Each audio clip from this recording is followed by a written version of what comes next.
дар вилояти Соғ давоми ҳафтаи гузашта корвони хатна ташкил ва баргузор карда шуд. Ин кор бо мақсади таҷлили рӯзи байналмилалии ҳифзи кӯдакон аз санаи 22 то 26 май бо дастгирии мақомоти иҷроии ҳокимияти давлатии вилояти Соғ ба роҳ монда шуд. Дар ин муддат аз тамоми шаҳру ноҳияҳои вилояти Соғ 2072 кӯдак аз ҷониби мутахассисон хатна карда шуданд. дар 18 шаҳру ноҳияи вилояти Соғ ҳамагӣ 221 ҳуҷраҳои хатна фаъолият мебаранд, ки дар ин рӯзи корвони хатна мо қарор баровардем ки ҳар як ҳуҷраҳои хатна пурра фаъолият баранд ва ҳамарӯза хатнаи ройгон бояд гузаронд.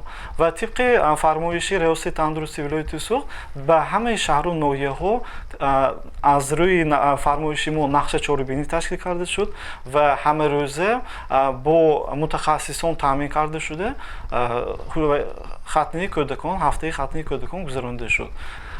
ҳадаф аз гузарондани ин ҳафтаи корвони хатна ин ҳам бошад яке аз нақшаҳои ҳамин таҷлили рӯзи ҳифзи кӯдакон мебошад.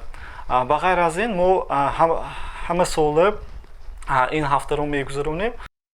бино ба иттилои сармутахассиси раёсати тандурустӣ ва ҳифзи иҷтимоии аҳолӣ дар вилояти Соғ оид ба бемориҳои кӯдакон, пас аз гузарондани хатна байни кӯдакон оризаҳо ба қайд гирифта нашудааст. хушбахтона вазъи саломатии хатнашудагон хуб мебошад ва волидону кӯдакон шикоят аз саломатӣ надоранд.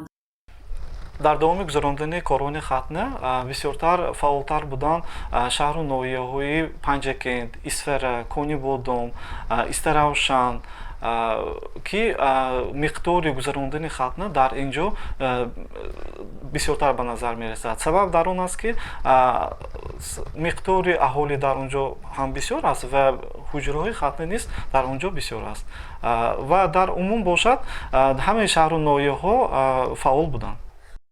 маркази саломатии рақами 5-уми шаҳри Хуҷанд давоми як ҳафтаи хатнаи ройгон 22 кӯдакро хатна карданд. духтури ҷарроҳ Солиҷон Ёқубов мегӯяд, ки кӯдак бояд барои бехатарии гигиенӣ саривақт хатна карда шавад, зеро хатна кардан ҳолати гигиении кӯдакро беҳтар ва бемориҳои гуногунро пешгирӣ мекунад. Пас аз хатна ориза шудагиш не пас аз хатна кардан баъд пас аз як рӯзи дигараш омада нишон медиҳанд. мо як бор дигар тафтиш мекунем, пешоб куниш озод ҷавоб медиҳем, хонашон дору бошад мекунанд. Сабаби асосӣ хатна кардан ин якумаш ҳолати гигиени кӯдакро доштан, дуюмаш ин ки писарбачаҳо пӯсти сари қазиб дароз ки аст, писарбача пешоб кунад, 2 қатра 3 қатра пешоб сари қазиба мемонад ва оварда ба фимоз мерасонад. Фимоз давнавбати худ ба чистит, пирчистит оварда мерасонад. Танқиси пешоб мушоҳида карда мешавад.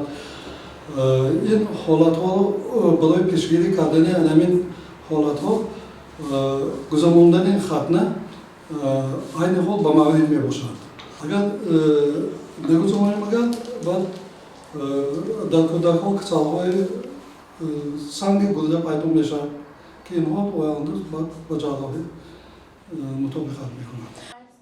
ҳоло дар вилояти Соғ 221 ҳуҷраи хатна мавҷуд мебошад, ки ҳамарӯза кӯдакон хатна карда мешаванд. тибқи иттилои масъулин ба ҷуз аз ҳафтаи хатна тақрибан дар як ҳафта то 600 кӯдак хатна мешаванд, ки он асосан дар таваллудхонаҳои шаҳру ноҳияҳои вилояти Соғ ва маркази саломатӣ гузаронда мешавад. гузориши Мафнуш Куро Наимҷон Оюбов барои барномаи иттилоотии Хабар.